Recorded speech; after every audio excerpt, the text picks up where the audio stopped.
You might not think that one glass of wine after dinner could be doing any harm. It feels cozy, comforting even. Maybe it's part of your routine, while watching TV, chatting on the phone, or winding down before bed. You're not alone in that. Many older women feel the same way. It's social. It's elegant. It feels like a reward at the end of a long day. But here's the thing I want to gently open up with you today. What if that glass, or two, has been doing more harm than we realized? Not in a dramatic, life-shattering way. Not all at once, but slowly, quietly, changing how your body works, how your brain feels, how your sleep heals you, and even how long you get to enjoy the years ahead. I'm not here to judge or scare you. I'm just a guide, sharing what I've learned, medically, emotionally, and from real stories of real women, so you can make the most informed, self-loving choices. Especially if you're living on your own and caring for yourself. We deserve clarity, health, and joy in this chapter of life. And sometimes, the hardest truths bring the biggest gifts. Let's talk about alcohol. Not in theory, but in your life, in your body, and in your future. As we age, everything in our system shifts. How we digest food, how we absorb vitamins, how we balance, how we sleep. Alcohol doesn't just fit neatly into the picture like it might have when we were 30 or 40. In fact, the older we get, the more toxic alcohol becomes to us, and for women, even more so. That's not just my opinion. Decades of research show that alcohol affects women differently than men. Our bodies have less water to dilute the alcohol, so it stays in our bloodstream longer. Our enzymes break it down more slowly. And as estrogen fluctuates and declines with age, our sensitivity to alcohol often increases. A drink that once felt fine now lingers in our system, interfering with sleep, mood, medications, and even memory. And there's something else, something a little harder to admit. Many older women don't even realize when their drinking has crept past the point of moderation. It happens quietly. A half glass becomes a full one. A Friday treat becomes an every night habit. And with social media, TV ads, even books romanticizing wine culture, it's easy to feel like it's just what women do. But it's also true, quietly and steadily. More women over 60 are suffering from alcohol-related health problems than ever before. In fact, deaths linked to alcohol have increased by more than 85% among older women in the past 2 decades. That's not something we hear about often, is it? Let's talk about what's really going on. Many of the women I've spoken to say they never thought they had a problem. They were educated, responsible.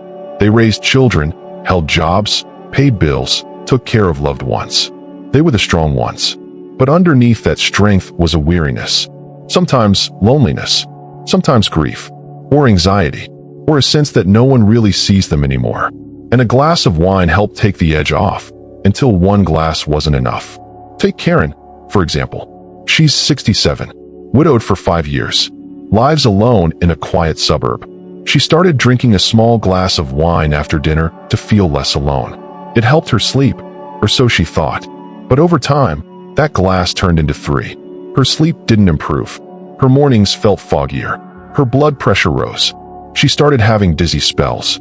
Her doctor said it was dehydration, but didn't connect the dots right away. Karen eventually found herself in the ER after a fall in her kitchen. That was her wake-up call. Karen isn't rare. Her story plays out quietly, every day. And what's most concerning is that alcohol can look like a solution when it's actually feeding the problem. If you're anxious, it numbs you, briefly.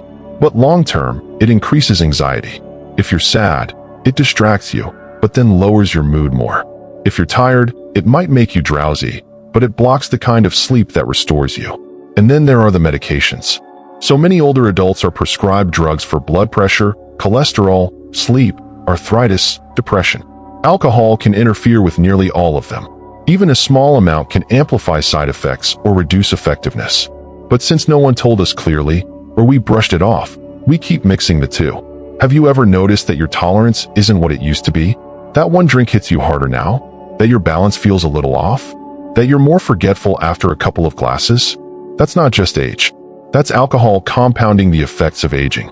The risks are real. From increased falls, to memory problems, to liver damage, to cancers, especially breast cancer, which has a known connection to alcohol use.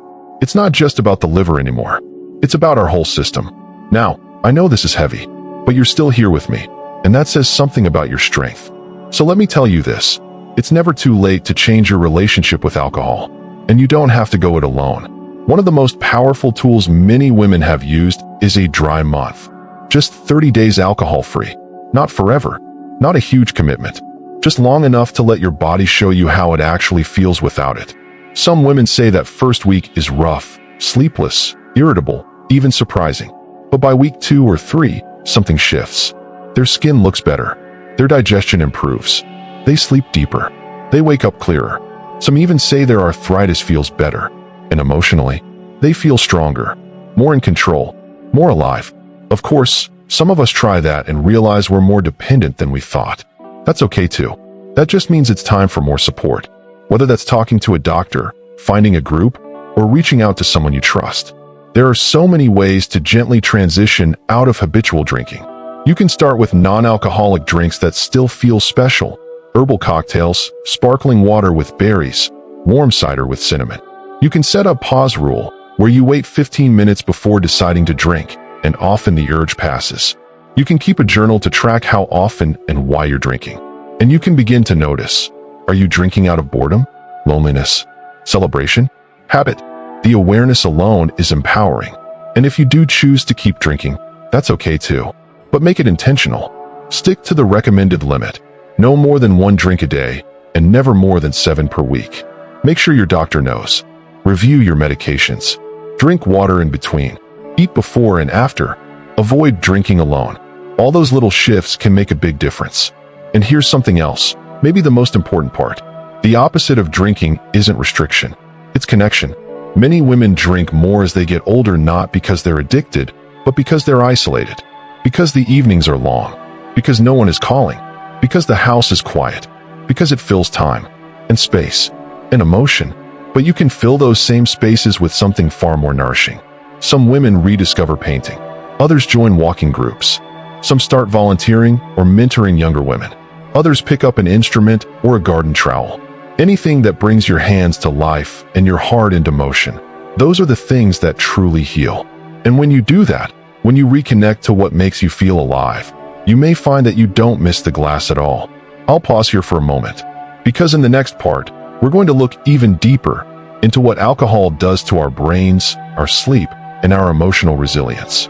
And I want to share a few more real stories of women who made the shift, including what surprised them the most. But before we go on, I'd love to hear from you. Have you ever done a dry month? Have you noticed changes in how alcohol affects you now compared to years ago? Share your thoughts in the comments. I read every single one. If this message spoke to you, consider liking or sharing it with a friend who might need it. You never know who's quietly struggling. Let's pick up right where we left off. We were talking about how connection, not restriction, is often what we're really craving when we reach for that glass. And I promised we'd go deeper into what alcohol does to our brains, our sleep, and the way we process emotions, especially in this season of life. So let's talk about sleep for a moment. Many older adults think alcohol helps them fall asleep. And in a way, it does. It makes you drowsy. You might even feel like you're drifting off faster. But what happens next is the real issue. Alcohol interferes with REM sleep, which is the deepest, most restorative phase. It's the part of sleep where your brain resets, your memory consolidates, your emotions regulate. Without enough REM, you might sleep through the night, but still wake up tired, foggy, or even anxious. Some women I've worked with described it perfectly. They'd say, "I'm sleeping 8 hours, but I never feel rested." Or, "My dreams are strange and broken." That's the alcohol disrupting brainwaves. Even small amounts, especially in the hours before bed, can throw off your whole night. And then there's the impact on your brain during the day. Over time, alcohol can shrink parts of the brain involved in memory, decision-making, and balance. That's especially concerning for older women, who already face increased risks of dementia and falls. What's more, alcohol amplifies mood swings, heightens anxiety, and in some cases, deepens depression, particularly when it's used to self-soothe. I remember one woman, June, who was 73 and incredibly sharp, a former school principal. After her husband passed, she started drinking a glass of sherry each evening. It made her feel close to him. They used to sip it together. But over time, her memory started slipping. Names, dates, little details. She brushed it off as aging until she missed an important doctor's appointment and didn't even remember scheduling it. Her daughter became worried. June cut back slowly, and within a month, she noticed her memory clearing up. It wasn't magic. It was biology. Now, not everyone experiences such dramatic changes, but many do notice subtle shifts, clearer thinking, steadier mood, better recall, just from reducing alcohol. And when you feel better mentally, you're more likely to take care of yourself physically. There's something powerful about realizing you can change the narrative at any age. You're not too old. It's not too late. Your brain is still adaptable. Your body still responds to care. And your emotional world can still grow richer and deeper with each decision you make for yourself. And speaking of emotions, let's talk about loneliness for a moment. It's one of the heaviest weights many older adults carry. The silence of an empty home. The absence of someone to talk to at dinner. The quiet ache when no one calls. Alcohol often becomes a stand-in companion, a way to soften the edges of solitude. But alcohol doesn't solve loneliness. It just sedates it. And when the sedation wears off, the loneliness is still there, sometimes worse. Because the next day, you may feel a little more tired, a little more ashamed, a little more disconnected. And the cycle begins again. That's why one of the most healing shifts isn't just cutting back on alcohol. It's replacing what it used to give you with something deeper. Start with the smallest things. Make a phone call every day to a friend, a cousin, someone you haven't spoken to in a while. Join an online community of older adults. Say yes to a local senior center event, even if you're nervous. Start a book club, even if it's just 2 people. Find a volunteer project that lights you up. The human need for connection doesn't disappear with age. It just needs new ways to express itself. And if you're not ready for all that yet, that's okay too. Start by talking to yourself with more kindness. By saying out loud, "I'm lonely today, and that's real. But I'm not broken. I'm still here, and I can reach for something different." That's the start of everything. Now, I want to be clear again. This isn't about never drinking again unless you want that. It's about clarity, about noticing your patterns, about giving yourself permission to ask, is this helping me? Or is it slowly taking something from me? And I also want to say this. If you've tried to quit before and it didn't stick, that's not failure. That's experience. That means you're already on the road. Every attempt gives you more information. Every pause you take builds muscle. Some women find support in programs like Smart Recovery or Women for Sobriety. Others thrive with private counseling.